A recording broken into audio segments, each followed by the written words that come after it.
परिषदेच्या निवडणुकीमध्ये राज्यातली पहिली नगर परिषद निवडणूक जी आहे ही दोंडाईच्याची, अर्थात मंत्री जयकुमार रावळ यांची स्वतः ज्या ठिकाणी घर आहे त्या ठिकाणची नगर परिषद ही बिनविरोध झालेली आहे। सर्व नगरसेवक जे काही 13 वार्डातले नगरसेवक ते 26 नगरसेवक हे बिनविरोध झालेले आहेत आणि त्यांच्या मातोश्री नयन कुंवर रावळ या देखील नगराध्यक्ष पदाच्या निवडणुकीत माघारीपूर्वीच नगराध्यक्ष पदापूर्वी विरोध निवड झाल्या होत्या। आता आपल्यासोबत स्वतः जयकुमार रावळ आहेत। काय सांगाल भाऊ, पहिलीच राज्यातली ही नगर परिषद आहे, अत्यंत ऐतिहासिक आणि आनंदाचा क्षण आहे। सर्वात प्रथम मी दोंडाईच्या तमाम जनतेचं, सर्व लोकांचं मनापासून आभार व्यक्त करतो की हा ऐतिहासिक क्षण त्यांनी आम्हाला दाखवला। 1 मे 1952 ला स्थापन झालेली नगरपालिका या 70-75 वर्षामध्ये पहिल्यांदाच बिनविरोध झाली आहे आणि ऐतिहासिक बाब आहे। तर आम्ही सगळ्यांनी ठरवलं की बिनविरोध म्हणून भारतीय जनता पार्टीच्या नेतृत्वाला ही भेट द्यायची, राज्याचे यशस्वी मुख्यमंत्री महोदयांना ही सरप्राईज भेट द्यायची आणि त्यांच्याकडनं 100-200 कोटीचं विकासाचं पॅकेज मागायचं।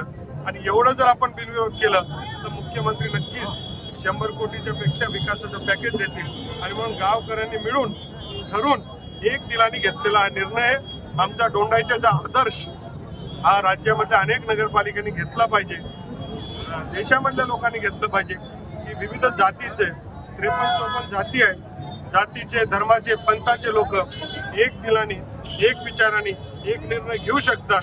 हा आदर्श माझ्या दोंडाईच्या लोकांना दिलेला आहे। भाऊ, आता एक हाती सत्ता मिळालेली आहे, त्यामुळे दोंडाईच्या आपल्याकडून मोठा अपेक्षा आहे, कशा अपेक्षा असतील, कशा पद्धतीने? आता एकतर्फी बहुमत मिळाल्यामुळे नक्कीच दोंडाईच्याकरांच्या अपेक्षा खूप उंचावल्या।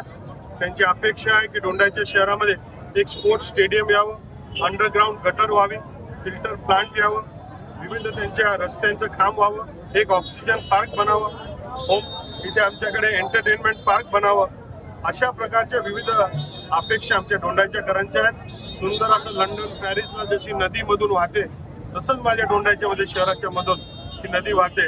नदीला पुनर्जीवित करण्याचा आमचा प्रयत्न आहे आणि दोंडाईचे शहर हे आदर्श शहर, भारतातलं सर्वोत्तम शहरापैकी एक शहर माझं दोंडाईच्या राहणार, हा प्रयत्न पुढच्या काळामध्ये आम्ही करणार आहे। नक्कीच एक आदर्श शहर म्हणून दोंडाईच्याची ओळख येणाऱ्या काळामध्ये आम्ही उपलब्ध करून देणार, अशा प्रतिक्रिया या ठिकाणी जयकुमार रावळ यांनी व्यक्त केल्या आहे। मनीष मासवळे, TV9 मराठी, धुळे।